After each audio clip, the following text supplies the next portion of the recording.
This is Where Did the Road Go? Our aim is to explore the fringe, to be true skeptics and question openly, to investigate the paranormal, bring light to the dark corners of history, and give a voice to the shunned of science. We deal in mystery and the important questions that these subjects bring to light. What is reality? Who are we? And why are we here? Join us on the web at wheredidtheroadgo.com for a full show archive, links to all our social media, upcoming schedule, and much, much more. Now, join your host Soraya on this week's edition of Where Did the Road Go? Welcome to this week's edition of Where Did the Road Go? This was a live interview, and I don't normally do introductions like this for live interviews, but I think I need to explain a little bit about what you're going to hear.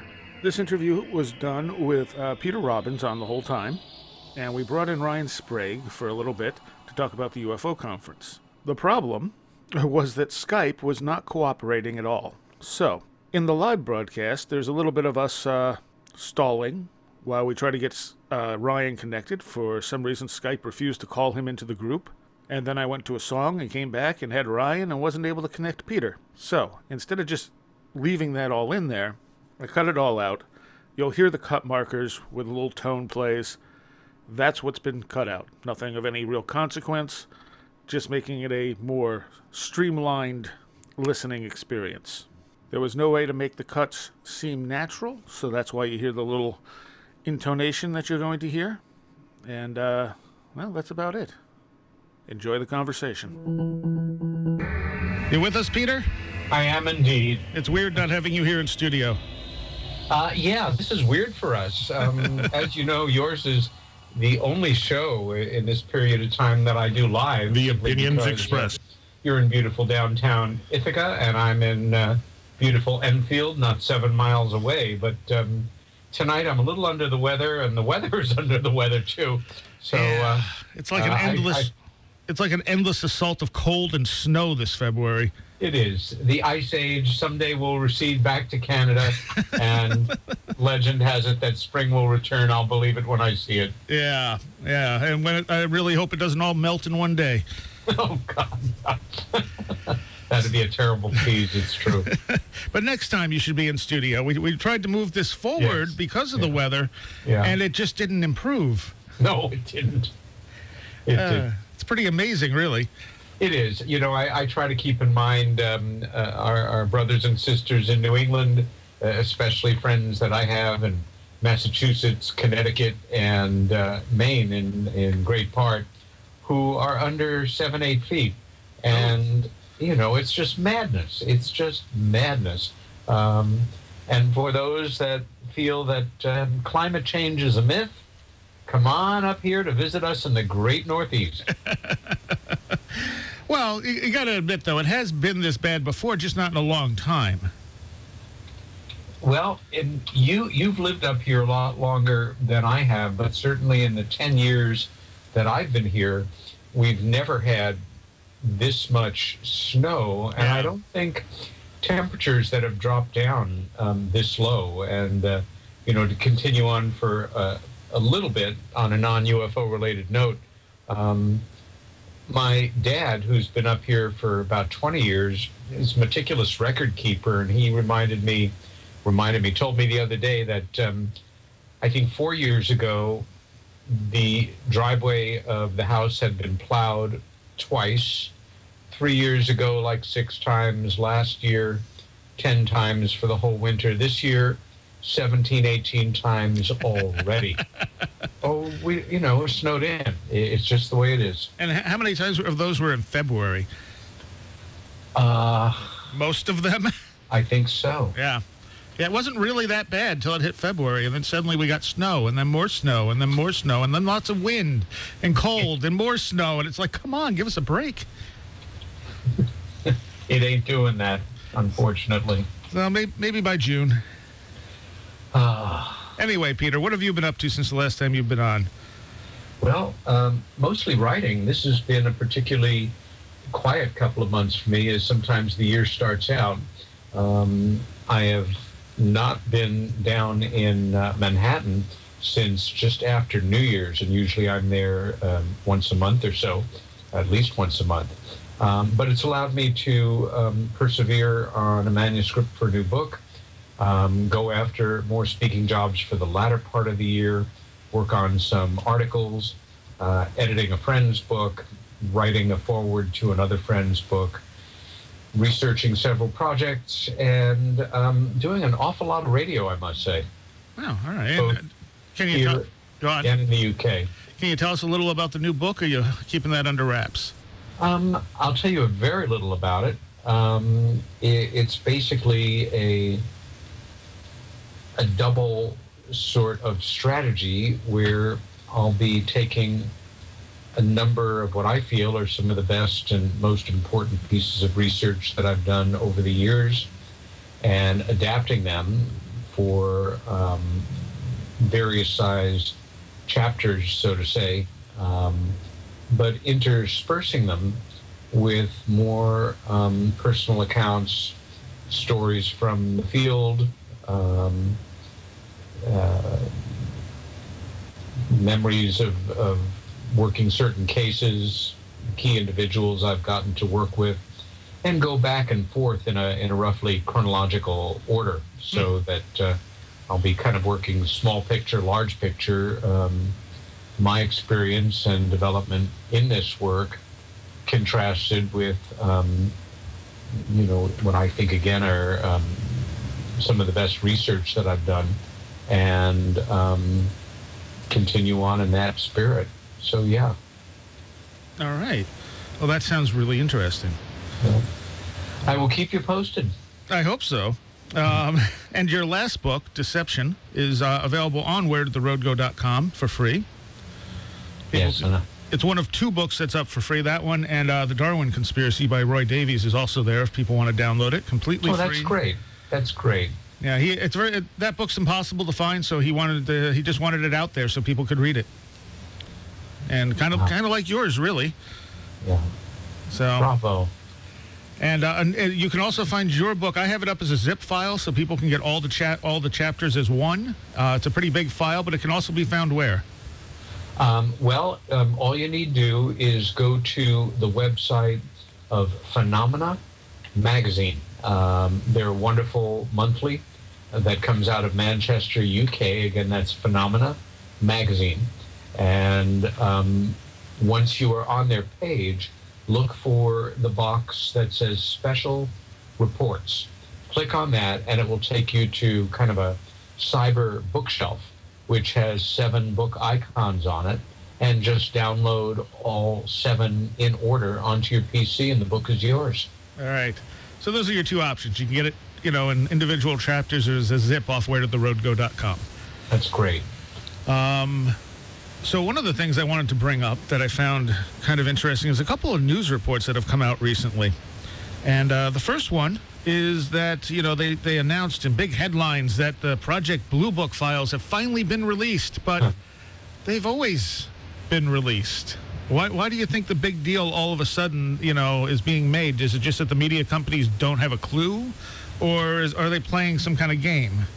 Well, I think part of it is that there may well, and I haven't looked at all the material, God knows, there may well have been additional paperwork which was gotten by the Black Vault, terrific website, which has more formally classified documents on it for anybody to access than any other website in the world, as far as I know. Yeah. I think that's part of it. I think that major media, corporate media, is always looking for another news story that has those 3 letters UFO in it, even if they can't make fun of it. And this is one that they really can't, although, wink, wink, nudge, nudge, when news readers have put this on at the end of, a regular newscast, it's usually done with a slight smile on the face. Business as usual, of course. Right. Maybe some X-Files music. And the other one I'm looking at is this is from back in the beginning of January. CIA reveals the truth about UFOs. And, of course, the article I'm looking at immediately has a picture of Fox and Mulder from the X-Files. And it talks about how some of the UFO reports in the 50s and 60s were actually secret craft, like the U2 program and stuff. But that, again, really isn't new information. I think most UFO researchers realize some of these things are top secret craft. Yes. And the way the news report lays it out, it's as if they've explained the UFO phenomenon with this until they get to the bottom and say it's just a few cases, select cases like when pilots were at a certain height and certain time of the day and the U-2 bombers were up really high. They had a kind of a fiery reflection from the sun and were mistaken for UFOs. But if people just scan the headlines, well, there's the UFO, thing all explained. It's the CIA. Yeah, the fact is that I think you answered your own question. It's another way of spinning our wheels, of putting forth very old news as new news, almost to make people say, so why did you even bother to make that report? Maybe there's something here that I'm missing, or to have stick in their minds that some anomalous looking things that we see in the sky are ours. And I think most of the most savvy people in the research community are more than willing to admit immediately that most, if not the great majority, of that stuff is in fact ours, but would not have been, in the 40s and 50s most likely. Right, or before that. Yes. And that's the whole reason Jacques Vallée wrote his most recent book, is it's all the pre-UFO era UFOs, because we didn't have stuff up there at the time. Yeah, I think you're probably right there. I think you're absolutely right. And, this is the nature of the beast, it seems to me. And just beat us down, inundate us, give these teasing little stories that go absolutely nowhere. And if it works for you, what I'd like to do right now, because we're about at a quarter after, let's try to give our friend Ryan Sprague a call. Yeah, let's see if we can bring him in. I have him on Skype. Great.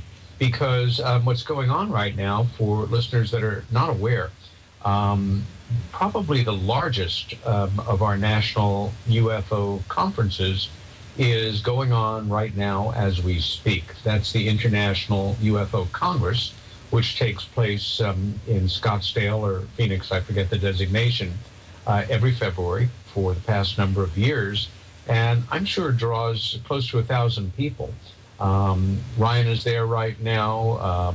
He's an independent investigative writer.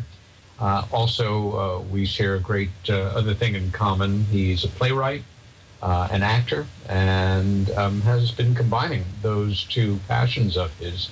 But he's been out there digging up story material, listening to the talks, and I'm also curious to find out what he thought of the documentary that I executive produced that was screened, I believe, last night. So see if you can get him on. Yeah, it doesn't seem to be working.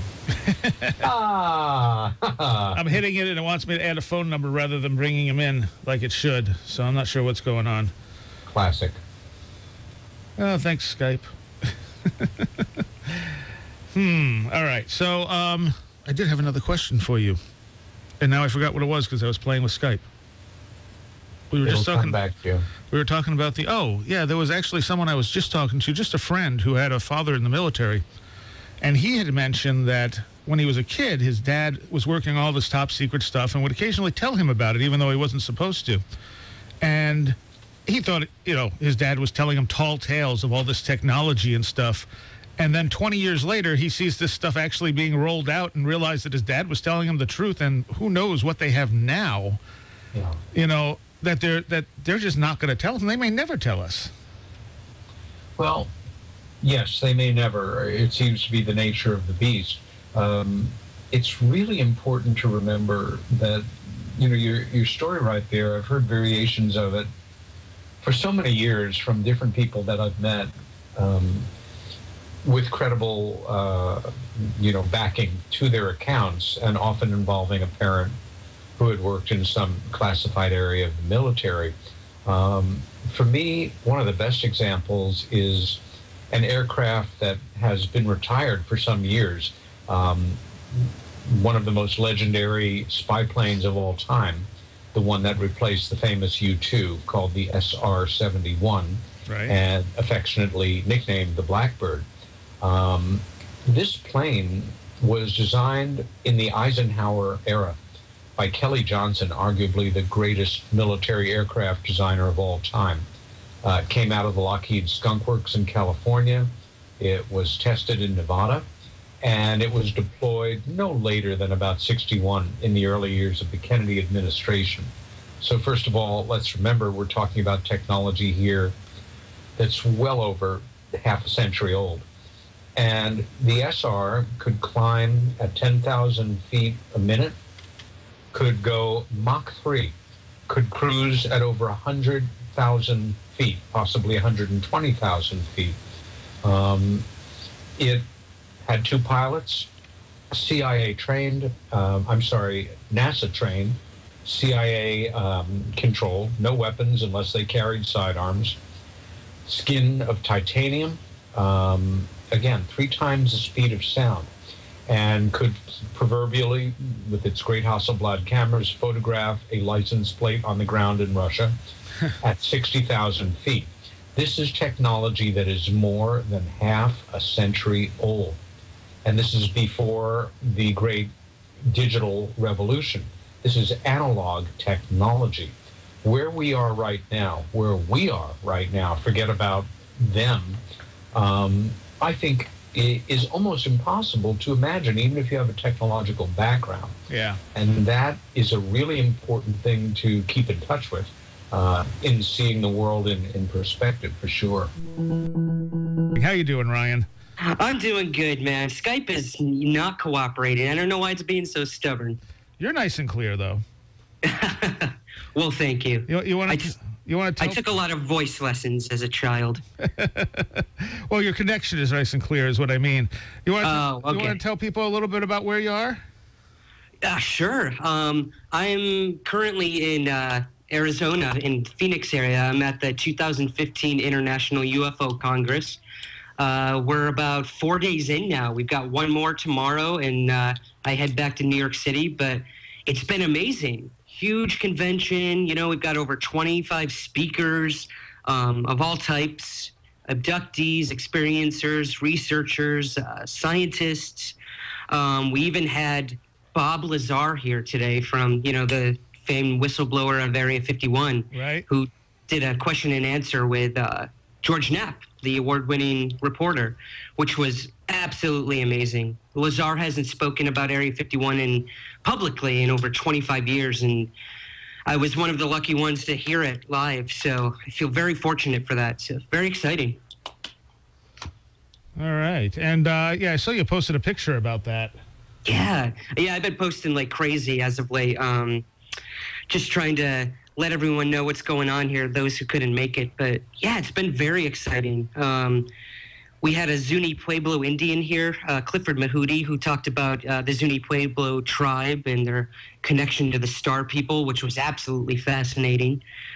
What else? We had Charlie Foltz from the Allagash abduction case. Very nice gentleman, very heartfelt story.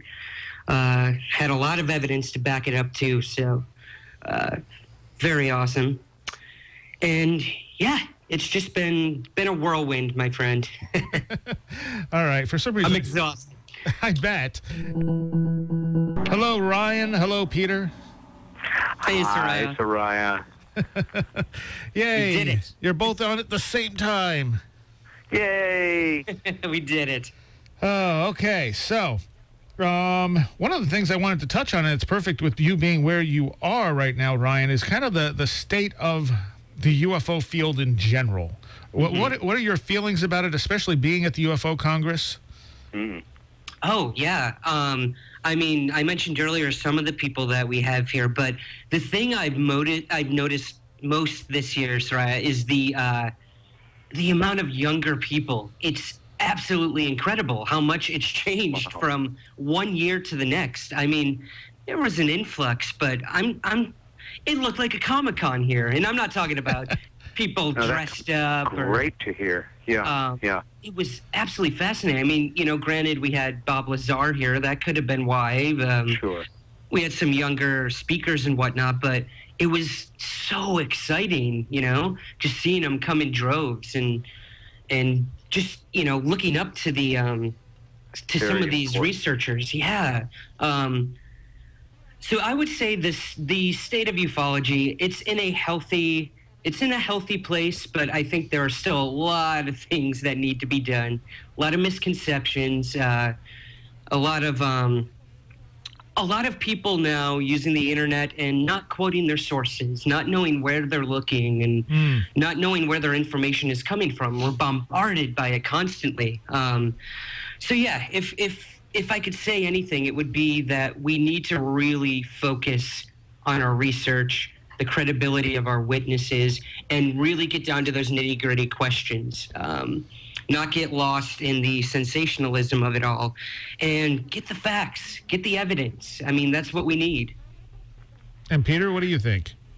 Well, first of all, this is something that we've talked about, and I've certainly talked with Ryan about, who is 30, as I recall. And for me, a real concern for the future is where are the 20 and 30-somethings, to kind of fill in the ranks as the senior ufologists move forward in time.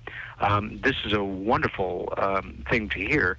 And I'm curious right now, because I'm assuming that you've heard maybe not all, but most of the presentations so far this weekend, Ryan. I'm curious to know about a few of them. I'm sure, certain ones are always going to be first-rate. Richard Dolan, for example, spoke about UFOs and the real power struggle and the end game, which is kind of an extension of his brilliant futuristic thinking. Did you get to hear Rich's talk? I did. I spoke with Richard at length right before his talk. I think I told you, Peter. Maybe not you, Soraya. I'm currently just finished my first draft of my book for Richard. Yes. In a very good spot, and he's really excited about that. That aside, absolutely amazing talk. And let me tell you this, Peter, only about 2% of his talk was about UFOs, which is not a bad thing, let me tell you.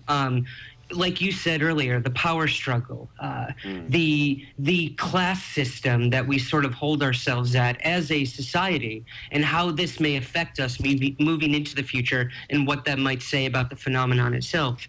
But yes, I did see absolutely every presentation so far.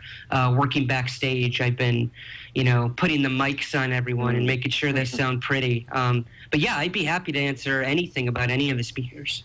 Yeah, James Clarkson, Finding June Crane. Very fascinating case. Yeah, quite a story. Yeah, yeah. About all her work with Wright Patterson, and that's another thing. A lot of female-centric speakers this year, and subject matter. We're the three of us. We're so used to this being a boys' club, and that is another big evolution in the field of ufology. We've got some amazing female researchers rising to the ranks, and I think that's very important. Indeed. You got to hear Charlie Folse and Jim Weiner speak? I did. We had Charlie here, and the other members gave us some pre-recorded Skype messages. But Charlie is just a grade A gentleman all the way through and through. Brilliant presenter, an awful sweet guy. Yes, there is not a doubt in my mind that this happened. If I had any doubt before, it is completely gone. Can you tell people a little bit about it? Yeah, we're speaking here of two gentlemen who were part of what was called the Allagash Boys. These are four friends. Two of them were brothers, Jim Weiner and his brother, and three of them went on to become professional artists, interestingly, who were written about extensively by Raymond Fowler, one of our finest UFO writers, who now is retired, lives in New England. But the four of them what we now know based on their individual memories and physical proofs, individual regressive hypnoses, etc., is that the four of them were abducted while camping out in rural Maine together. In fact, they were literally taken from their canoes and then returned. And it is one of the most sensationalistic sounding stories until you see the evidence. You realize that, as in most cases of the best cases, there's really no gain here to, play with the truth.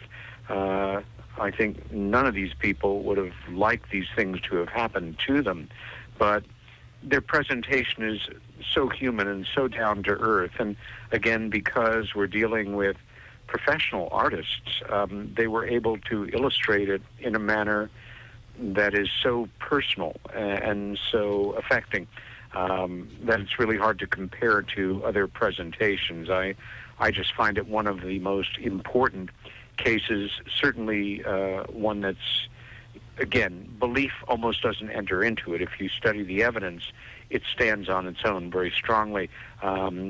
Audience reactions, and what were your thoughts on the presentation, Ryan? I know you were aware of it, but I don't know if you knew some of the particulars that Charlie and Jim via Skype laid down. Right. I knew of the case, Peter. It wasn't one that I ever researched heavily.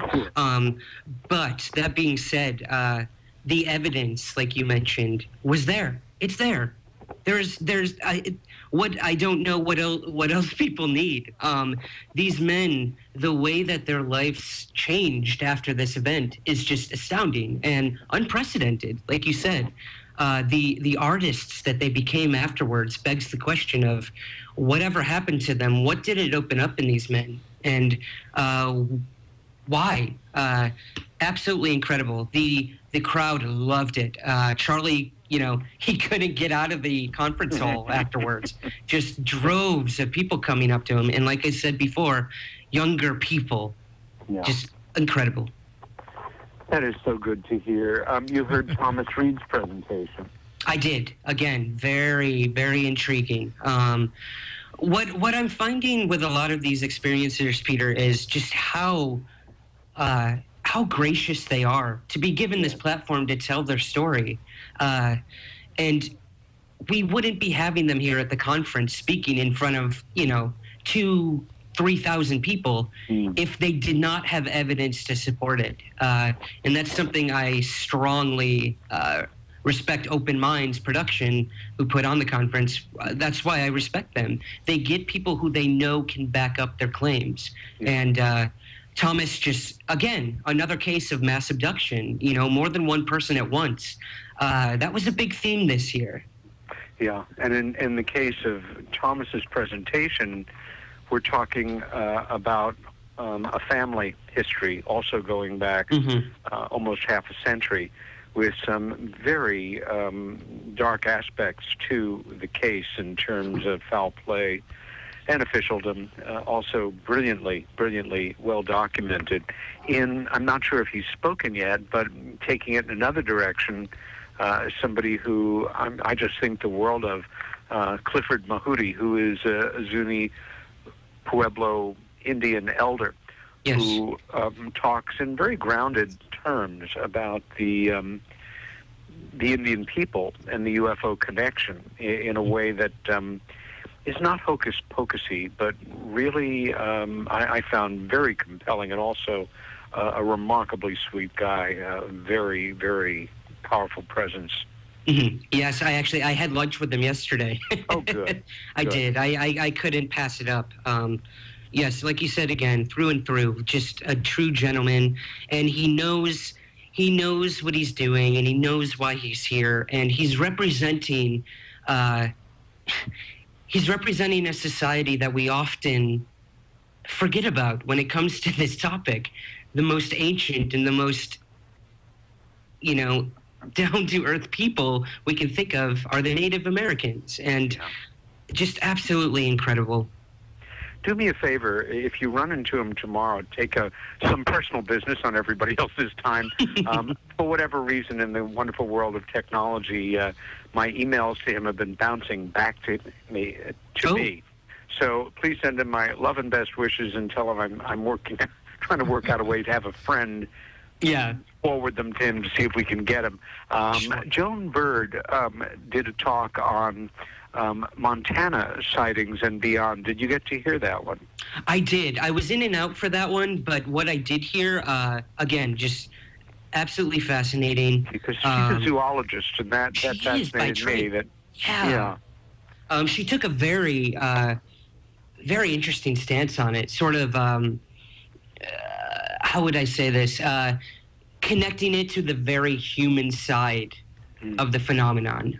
Again, how are we connected to the phenomenon, and what that might mean about what it is and who we are.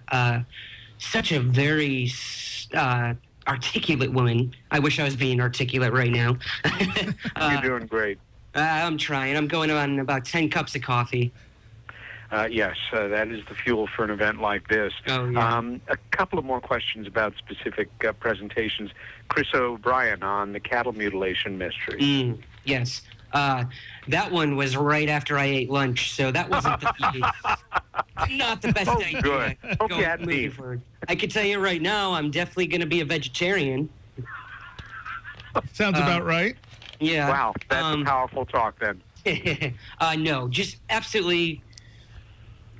Just great, absolutely great. It wasn't even so much about the UFO aspect of the phenomenon, but how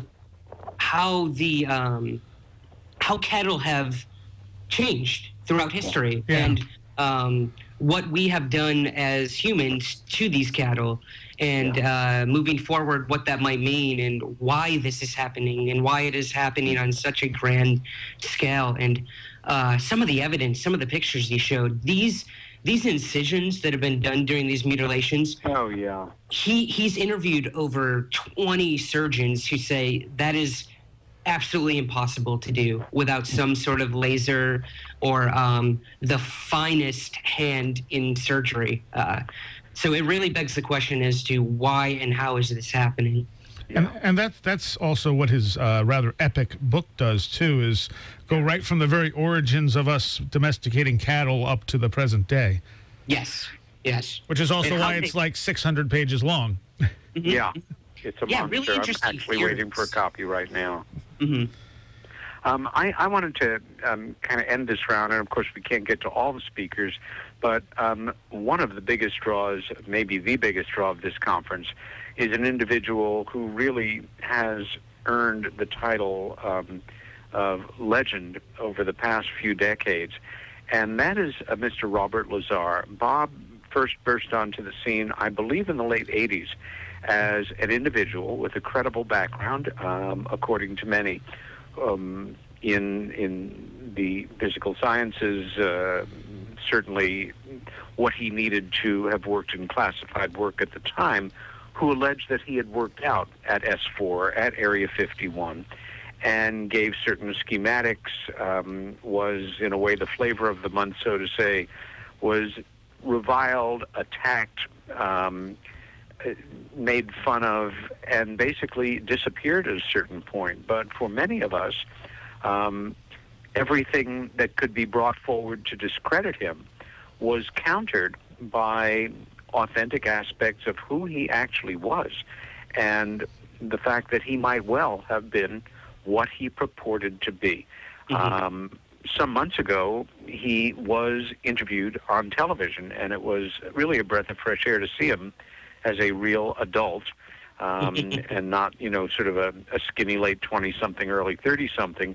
Right. And he was interviewed rather than gave a talk by George Knapp, who, for my money, is the most rock-solid, real investigative reporter that we have in this field. George, of course, is an award-winning Nevada-based journalist, but I'll bet you could hear a pin drop during that interview, and I wondered if you could share some of your impressions about it, Ryan. Yeah. today was definitely the day of Bob Lazar. I can tell you that much. We had record-breaking numbers for today. I mean, unbelievable. You couldn't move in the conference hall. Standing room, people just dripping out the doors. That being said, we had a young gentleman named Jeremy Corbell, who's a filmmaker, who interviewed Bob in a film of his.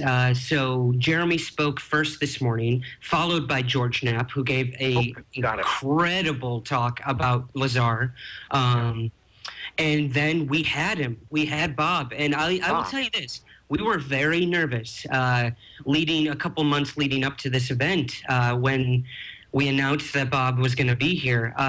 There was some speculation if he would show up or not. Like you said, Peter, other than that broadcast that he did a few months ago with George Knapp, he has not publicly spoken about this in over 25 years. Exactly. But he did it. He got up there. He did an hour and a half Q&A with George Knapp, and it was incredible. He was happy to be here. He was happy to talk about it, and he got specific. It wasn't about his credentials. It wasn't about where he went to school. It was about what he saw, and he's the first to say there was absolutely no reason that I would ever make this up. He got so specific into the technicality of what he saw and the craft he worked on and who he worked with and the clearance he had to get to do it. Incredible. Absolutely incredible. And like you said, you could hear a pin drop in that place. I still got chills. You know, I had to put a mic on this guy, and here I am trying to put a mic pack in the back of his pocket without touching his butt, you know? Excellent. And a little bit about the associated event, because every year the UFO Congress has its own film festival.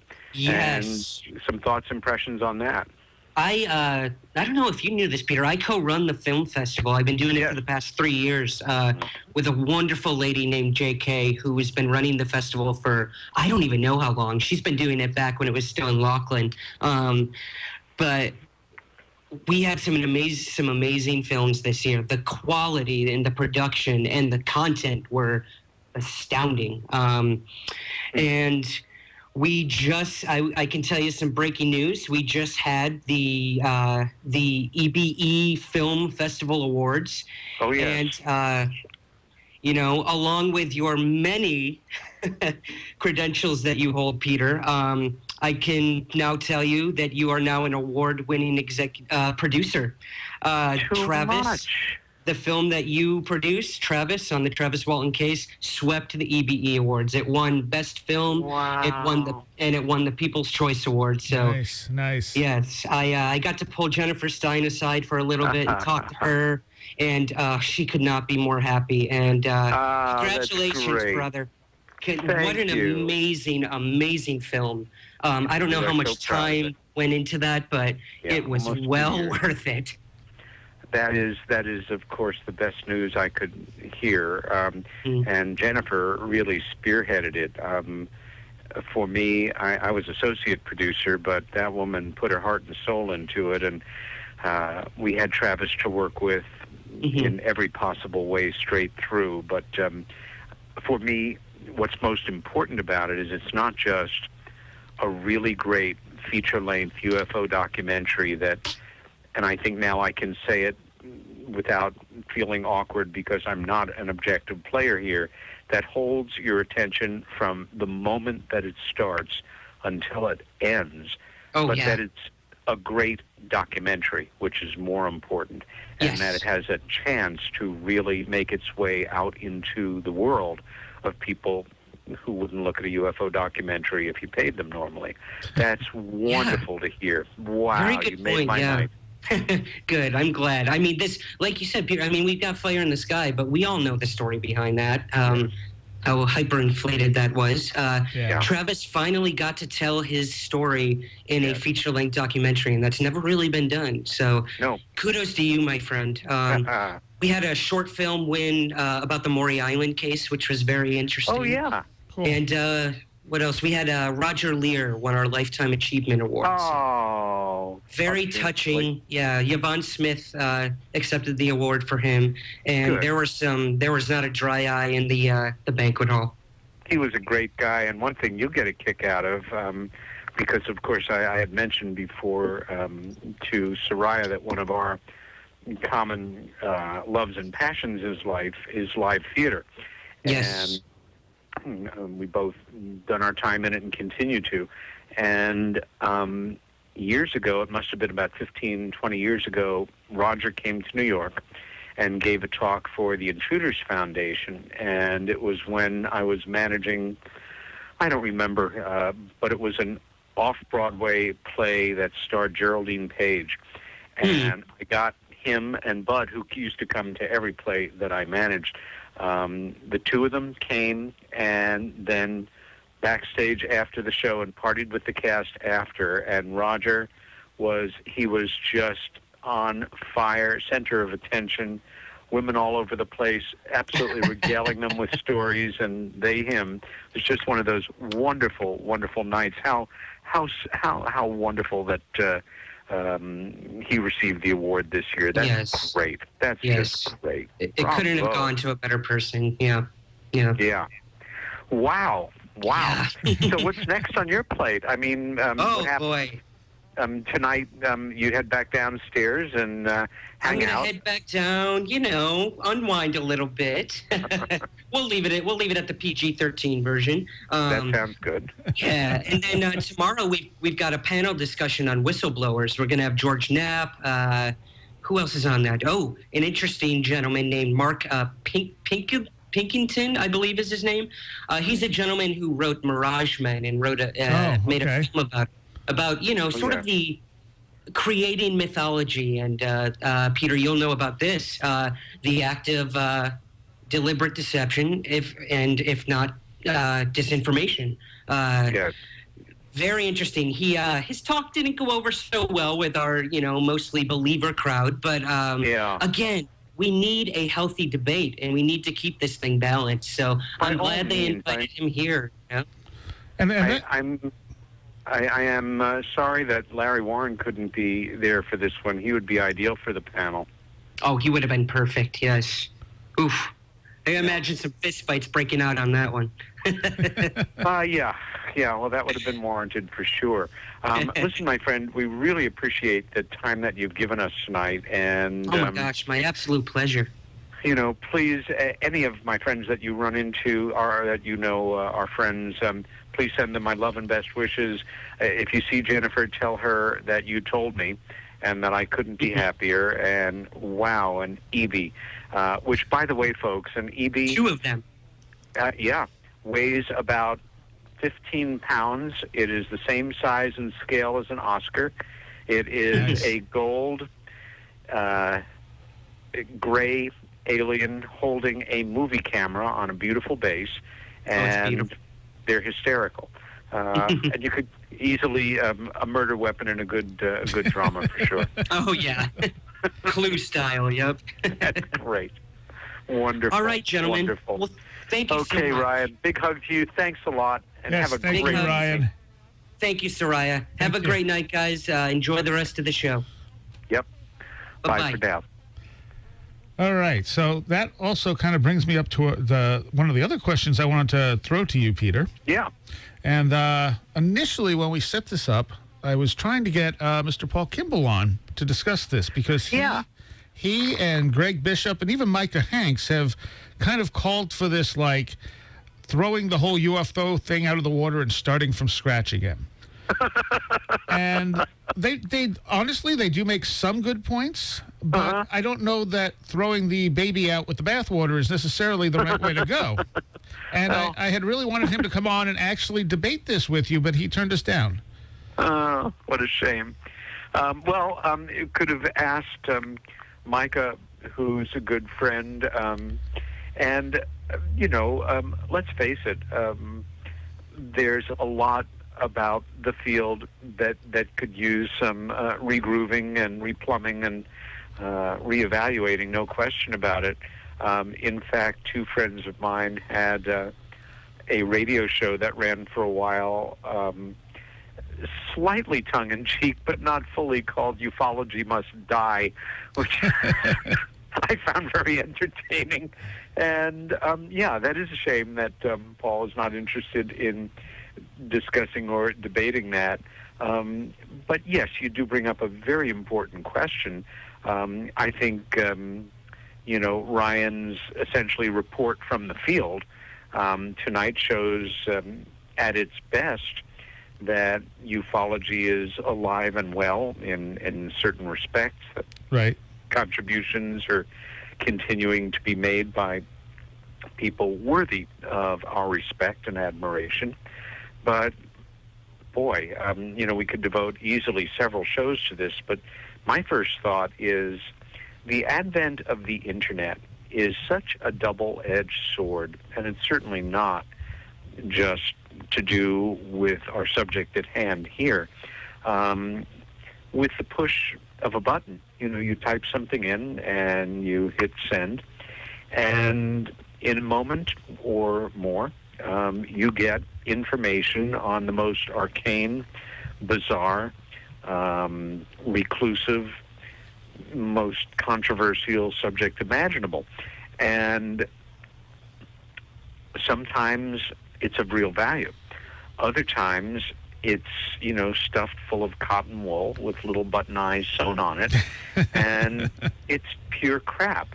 I think in this age of decreasing attention spans, of people who read less and less and get their information more from visual or audio sources, who wouldn't know the first thing about how to even confirm a simple fact, or maybe just that, but to do real research, original research on a subject, would not even know how to begin.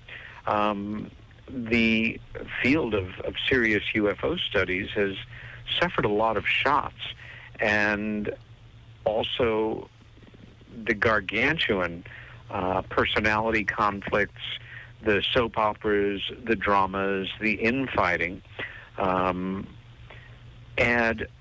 a note of, it almost gets tiresome after a while, and I know a lot of good people who have walked away from it or are considering doing just that because they see it more and more as an ego-driven personality issue where pet theories or agendas are put forward as proof or evidence, and the person putting it forward often is from the school of, if I say it louder and more often and more impassioned, people are going to start to believe it, which is unfortunately something that we know works in this crazy world that we live in, and it's not a new technique at all. In fact, it's anything but. Right. So that for starters. Your thoughts? Well, I think there is a certain dogma that goes along with the UFO phenomena. There's certain, especially within some of the older researchers, a certain belief system that is there. And Whitley Strieber seemed to feel the brunt of it when he suggested that maybe things weren't like they seemed, and he got viciously attacked from a lot of the ufologists out there. Yeah, I think, you know, again, the idea of what is going on or not going on, and what is going in my mind about what I want to go on, or what I think is going on, or what I believe is going on. And damn it, I'm so convinced that my beliefs are accurate, I'm going to superimpose them on what I'll laughingly call the truth and make it my business to assert myself, to bring people to my way of thinking. The old school, so to say, is more, breaks down into the nuts and bolts folks and the people who tend to follow the writings of people like Dr. Jacques Vallée. Vallée puts forward that, well, to sort of set the tone, how I'm paraphrasing a wonderful quote of his, but if he were to have learned that all of this is about beings of, you know, advanced intelligence coming and visiting us in machines of advanced technology, and that's all there was to it, he's going to be very, very disappointed. And that, there is so much more going on, maybe more than we can imagine, as opposed to the folks who are convinced that it's, extraterrestrials, aliens, a word I've never been comfortable using at all in this area of research, who come and go with impunity from parts unknown out there in the solar system or universe. And I maintain, after well over 30 years of study and involvement in this field, that there's probably all the stuff going on. I think it's gotten kind of trendy now to reject the, hard metal machines and beings of advanced intelligence from other star systems or galaxies or what have you. I can't even say that I believe. I think mathematically it's very probable that some, and I stress some, of these anomalous UFOs, ones that are not ours, represent that, where others are interdimensional or who the heck knows what. And again, the fighting between old school, new school, as opposed to, for me, more an idea of inclusion, that we're not alone. And that in itself is paradigm-shifting, life-changing, fascinating, and remarkable. What the specifics are beyond that, we'll probably never know in our lifetime. And anybody that says that they do know, I tend to take with a grain of salt. That's true. Who am I to say that they don't? But... And that's kind of my feeling on it. My feeling is that there's definitely something going on. There's too much evidence to support the idea that something is happening. People are having these experiences. People are seeing things that we can't explain. But that doesn't mean I can in any way say exactly what that is. I mean, there's a lot of theories. Some of them hold more water than others, but none of them seem to explain it 100%. Yeah, I believe you've really said it there. And I would love to do a show with Micah, with Paul, if he'd be willing, with anybody. Greg Bishop's an old friend, and, we bantered this around quite a bit. So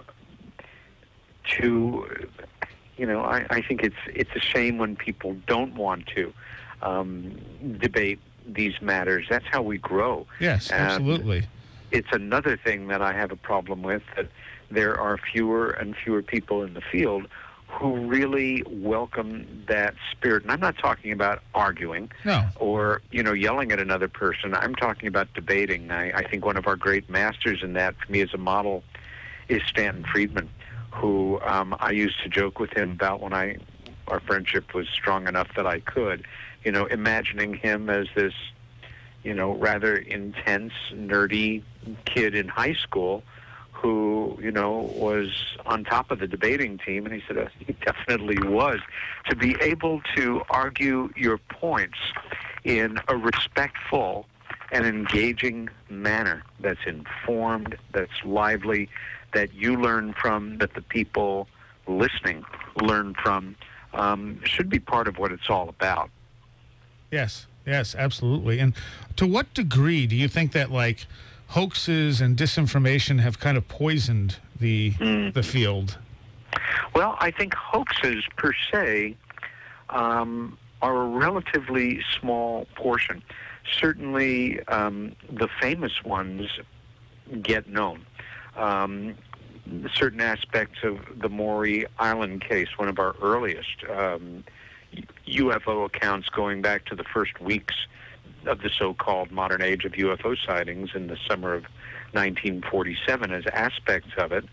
When you look at the history of UFO alleged photographs of UFOs, right, you have truly extraordinarily bluntly authentic ones that I say that with the understanding that they go through the equivalent of often hundreds of hours of classic photo analysis by respected physicists, optical physicists, and practitioners.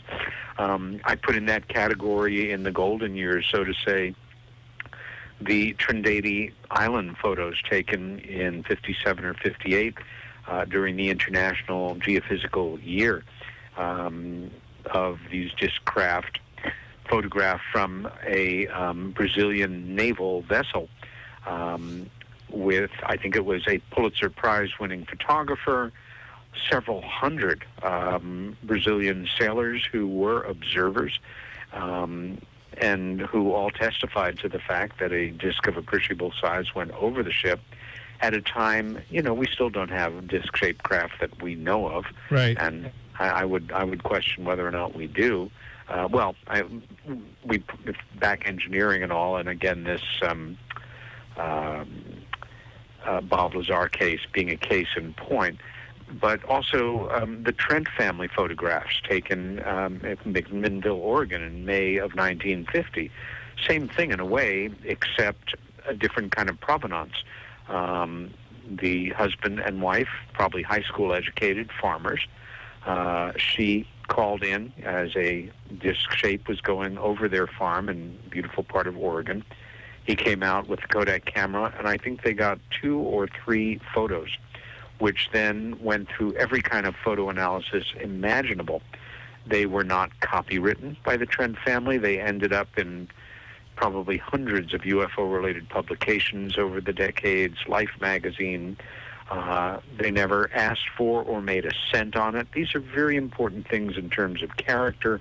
I visited McMinnville a number of times. There are people who I spoke to who are old enough to have remembered Mr. and Mrs. Trent, only spoke of them with great respect.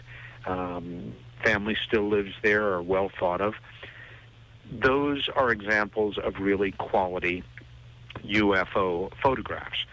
Even in the analog days, we were seeing some really wonderful fake pictures that you looked at it and you thought, gee, I hope that's true. Wouldn't it be great if it is true? Right. It sort of looks too good to be true. And for me, the king of that is Billy Meier. And you either are a follower of his work and think it's the most important body of UFO-related writing imaginable and the most important photographs, or you feel it's more like a cult and that these pictures are not authentic.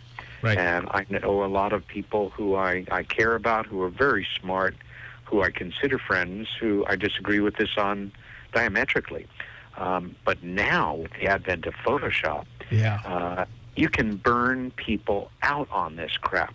And, somebody posts this thing, look at this amazing thing that was taken over this area, and you push the envelope a bit to try to find out where it was taken, when it was taken, who took it, and everything evaporates, and all you've got is this cool image, which means absolutely nothing.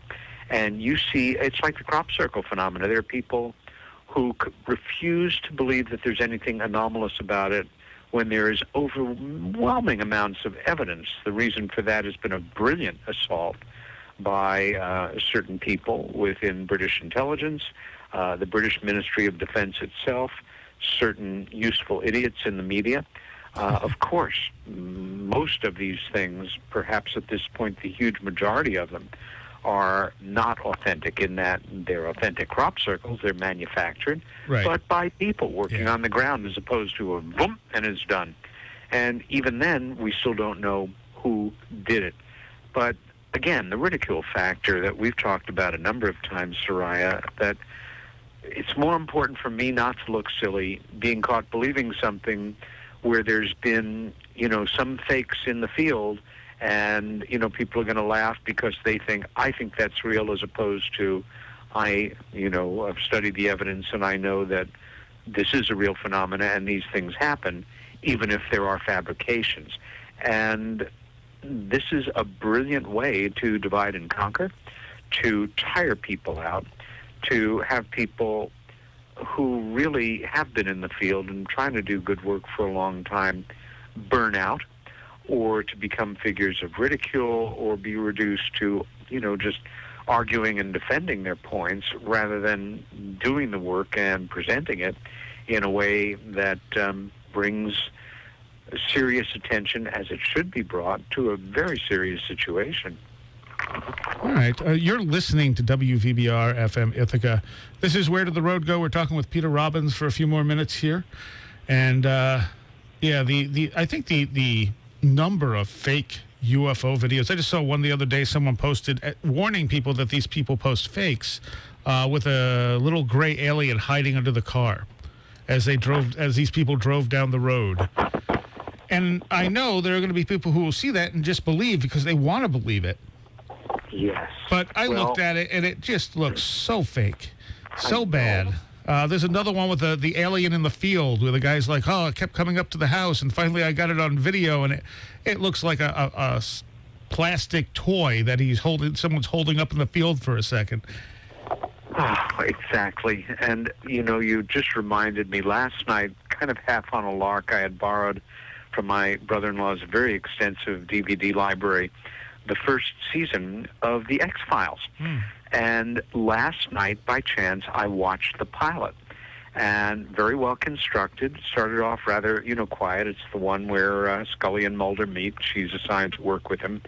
And the very first pan of his little basement office, the very first image that we take in is that now iconic poster. And the wording is, of course, very specifically. It's got the UFO, and it says, I want to believe. Not I believe. Right. Not I don't believe. And that notion, I think, has infected so much of society who really would like something to believe in that elevates them, makes them feel that there's an intelligence in the universe that is greater than what we laughingly call intelligence on Earth.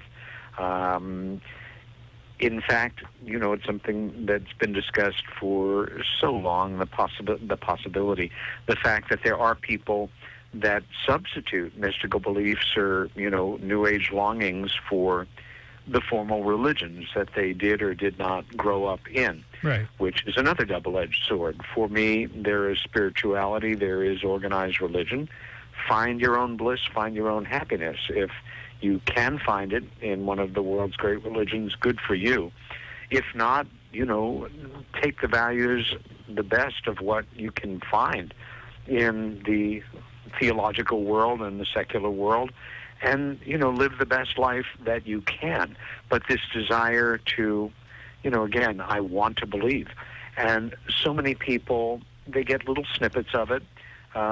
One thing that, and I hope that, Ryan's observation about this new influx of younger people is a healthy indication that there are, a generation coming up that really does want to continue this work, this research.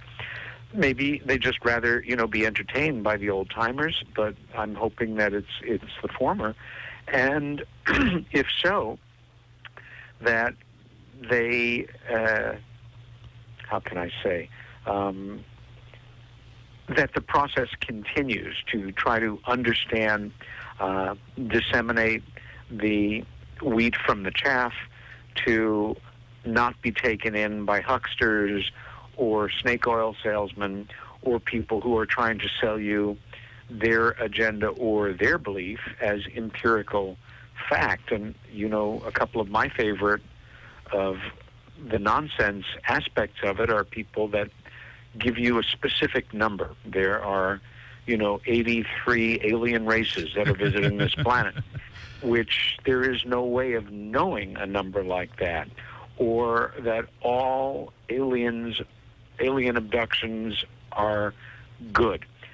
And the bad ones are not real alien abductions. That's the military doing it to traumatize you and give bad press to the aliens. Well, once again, establish for me how you can possibly know something like this for an empirical fact. Right. And so, again, when somebody gives you a number or says, the Pleiadians have been coming here for 843,000 years, they eat mice, glass, and dust. These are the craft that they travel in, and this is why they're here. The Nordics, the this ones, the that ones, the this ones. again, who am I to say that they're not? But I just have a big hunkin' problem And with that. A lot of that stuff also comes from channeled material, I find. Yeah, that's right. Now, in that similar sort of realm, different at the same time, you have the work of people like Dr. Strassman and of Kenneth Ring. And Ring compared the after effects of near-death experiences with the after effects of alien abductions and found them to be very similar. Or you have Strassman's work on DMT, where he showed both elements of near-death experiences and, alien encounters happening during DMT sessions. And what do you make of that? Well, I think it's fascinating, and I don't jump to conclusions. I met Dr. Ring once shortly after his book came out. I think it's really important for real established scientists to have the courage to get into this work, and or statisticians, so to say, and give us the benefit of their work. I think we may be dealing with entirely separate phenomena that have common functioning principles, which is not unusual in the natural world. At the same time, I don't know.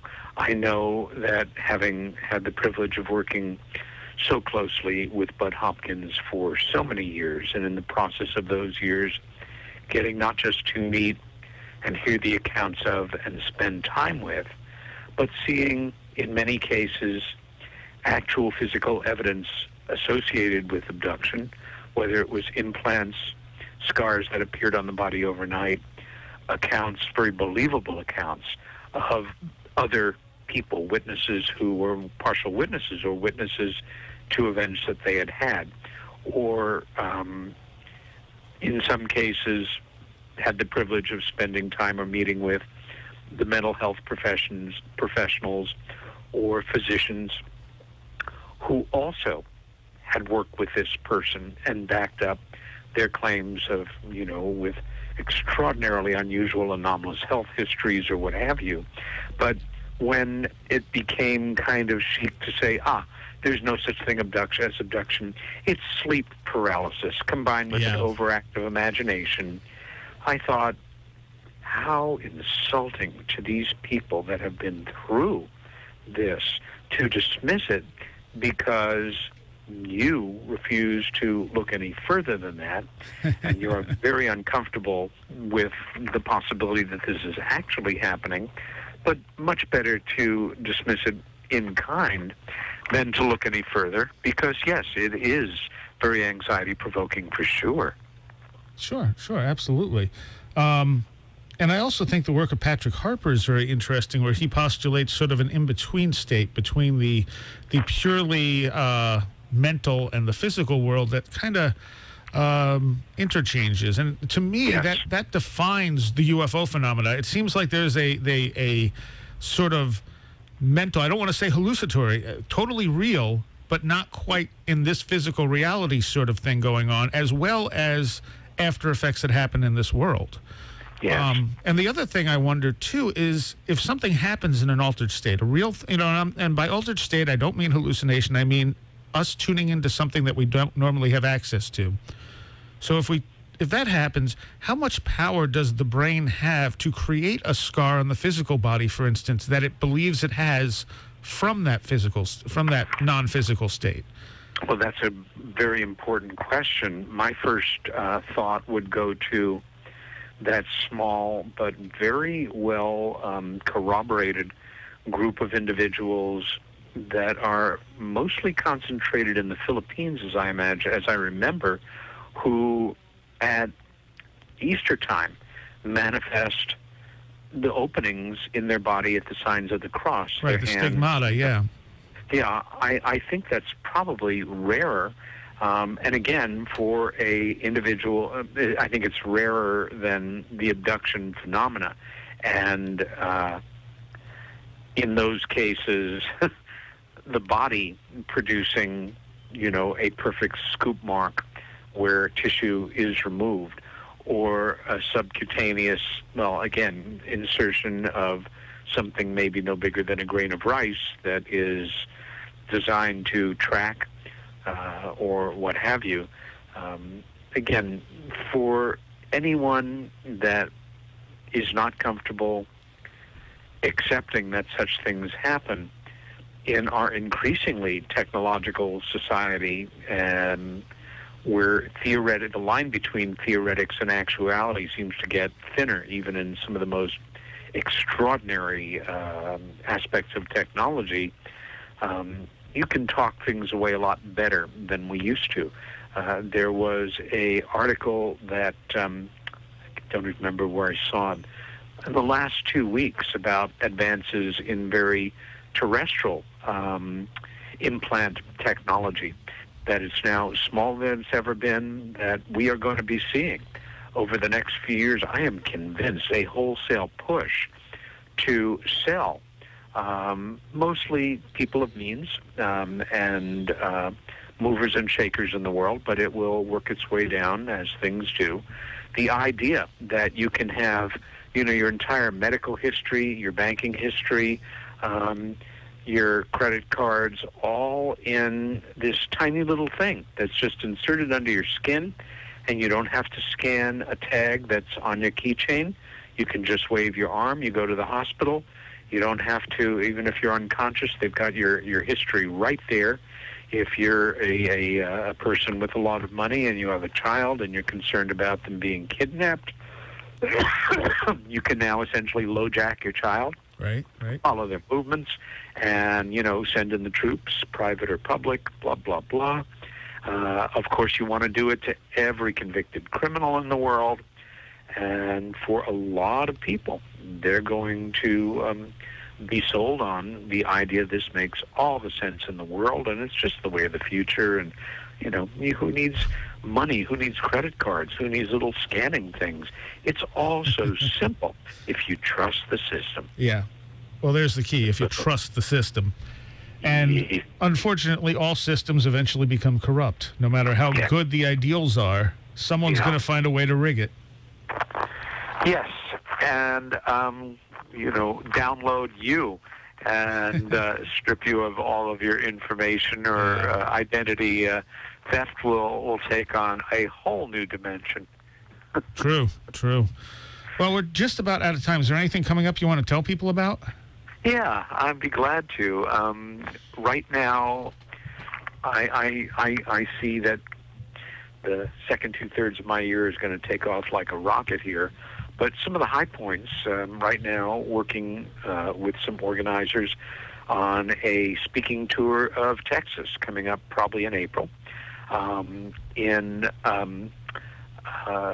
early July, I'm going to be speaking in Memphis. I will be traveling right from there to Roswell, New Mexico, a very favorite place, and speak at the conference there, spend time with friends.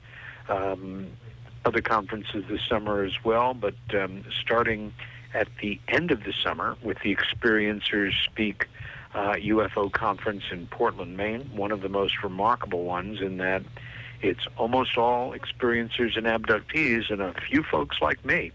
The Exeter UFO Conference and Festival in Exeter, New Hampshire, one that I'm reassociated with right now. The New England UFO Conference, we're working on organizing a third annual one, which will be in Leominster, Massachusetts in this coming October. Right now I'm working on one for about that same time frame for another part of Massachusetts in Great Barrington. In October, I will be in, oh my God, I'm embarrassing myself, Michigan and Minnesota at the Paradigm Symposium. I think Minnesota, bless my heart. First week in November, the Skyfire UFO Summit. This is the big one around Travis Walton's experience, and this is going to be one for the books. It will mark the 40th anniversary of the Travis Walton experience. And again, although they're not out commercially quite yet, congratulations to the wonderful team working under executive producer Jennifer Stein, who produced this remarkable, now I can say award-winning documentary called Travis, which at some point in the next few months will be available commercially.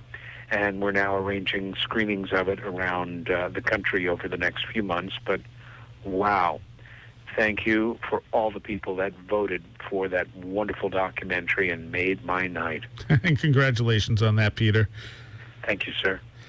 All right. So I guess the last thing I got to tell people about next week is the Beyond the Realm conference here in Ithaca at the Ramada Inn. That's February 28th.